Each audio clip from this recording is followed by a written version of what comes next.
On December 8, 1980, the world was shocked by the sudden and violent death of John Lennon, one of the most influential musicians of the 20th century. Lennon, a former member of the Beatles and a prominent peace activist, was gunned down outside his home in New York City by Mark David Chapman, a disturbed fan who had been fixated on the musician for years. This tragic event marked the end of an era and left a deep void in the hearts of millions. This narrative explores the events leading up to Lennon's assassination, the motivations of his killer, and the impact of his death on music, culture, and society. John Lennon, born on October 9, 1940, in Liverpool, England, rose to fame as a founding member of the Beatles. Alongside Paul McCartney, George Harrison, and Ringo Starr, Lennon helped revolutionize popular music, shaping the cultural landscape of the 1960s. After the Beatles disbanded in 1970, Lennon pursued a solo career, producing iconic songs such as Imagine and Give Peace a Chance, which reflected his deep commitment to peace and social justice. By 1980, Lennon was enjoying a resurgence in his personal and professional life. After a 5-year hiatus from the music industry to focus on raising his son, Sheen, with his wife Yoko Ono, Lennon had recently released his album Double Fantasy. The album marked his return to the music world and was well received by critics and fans alike. However, this period of happiness and creativity was tragically cut short. Mark David Chapman was born on May 10, 1955, in Fort Worth, Texas. His early life was marked by feelings of inadequacy and alienation. As a young man, Chapman struggled with depression and identity issues, often feeling isolated and disconnected from those around him. Developed an obsession with J.D. Salinger's novel The Catcher in the Rye, identifying deeply with its protagonist, Holden Caulfield, and harboring a growing disdain for what he perceived as the phonies of the world. Chapman's obsession with John Lennon began in the mid-1970s, fueled by his perceived betrayal of the ideals he had once espoused in his music and activism. Chapman viewed Lennon's wealth and celebrity as hypocritical, a stark contrast to the messages of peace and love he preached. This resentment grew over the years, eventually morphing into a deadly fixation. By the fall of 1980, Chapman had made up his mind to kill Lennon, believing that it was his destiny. On the morning of December 8, 1980, Chapman flew from his home in Hawaii to New York City, carrying a copy of The Catcher in the Rye and a .38 caliber revolver. He spent much of the day loitering outside the Dakota, the historic apartment building where Lennon and Ono lived. In the afternoon, he briefly interacted with Lennon, who signed an album for him, a chilling moment captured by a photographer. Chapman remained outside the Dakota, waiting for Lennon to return.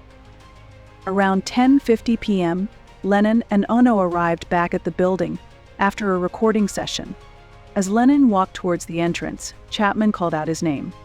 Lennon turned, and Chapman fired 5 shots, 4 of which struck Lennon in the back and shoulder. Severely wounded, Lennon staggered into the building before collapsing.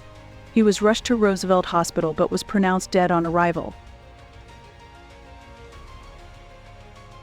After the shooting, Chapman remained at the scene, calmly reading his copy of The Catcher in the Rye. When police arrived, he did not resist arrest, stating that he had acted alone. Chapman later explained that he believed killing Lennon would make him famous and allow him to become Holden Caulfield, living out the fictional character's disdain for hypocrisy and fame. The news of Lennon's death spread quickly, sparking an outpouring of grief and disbelief around the world. Vigils were held in cities across the globe, and fans gathered outside the Dakota, singing Lennon's songs and paying tribute to the artist who had touched so many lives. For many, Lennon's assassination felt like the end of an era, a brutal reminder of the fragility of life and the violence that can shatter even the most hopeful and peaceful of dreams. Mark David Chapman was charged with second-degree murder. Initially pleading not guilty by reason of insanity, he later changed his plea to guilty, stating that he had acted on an impulse of conscience. In August 1981, he was sentenced to 20 years to life in prison, where he has remained ever since.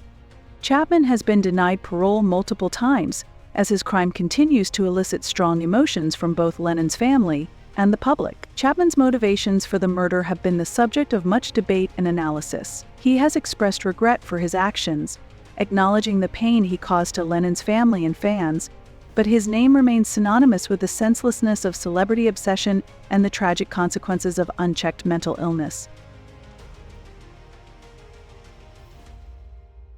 The assassination of John Lennon left a profound impact on the world of music, culture, and politics. Lennon's death was not just the loss of a beloved musician, but also a blow to the peace and anti-war movements with which he had been so closely associated. His songs, filled with messages of love, hope, and activism, took on an even deeper significance in the wake of his death, becoming anthems for those who sought to carry on his legacy. For many, Lennon's assassination marked the end of the optimism and idealism of the 1960s and 1970s. It highlighted the dark side of fame and the dangers faced by public figures in a society that often blurs the lines between admiration and obsession. The event also sparked discussions about gun control and the treatment of mental illness, as people sought to understand how such a tragedy could have occurred. Lennon's influence continues to resonate today. His music, both as a member of the Beatles and as a solo artist, remains timeless, inspiring new generations of musicians and activists. The Strawberry Fields Memorial in Central Park, across from the Dakota, serves as a lasting tribute to Lennon's life and legacy, a place where fans from around the world come to remember his contributions to music and his unwavering commitment to peace. The assassination of John Lennon was a senseless act of violence that robbed the Siamese, that world of one of its most talented and influential artists. His death serves as a poignant reminder of the fragility of life and the need for compassion and understanding in a world often marked by conflict and division. As we reflect on Lennon's legacy, we are reminded of the power of music to inspire change, the importance of mental health awareness, and the enduring impact of one man's vision of a better, more peaceful world.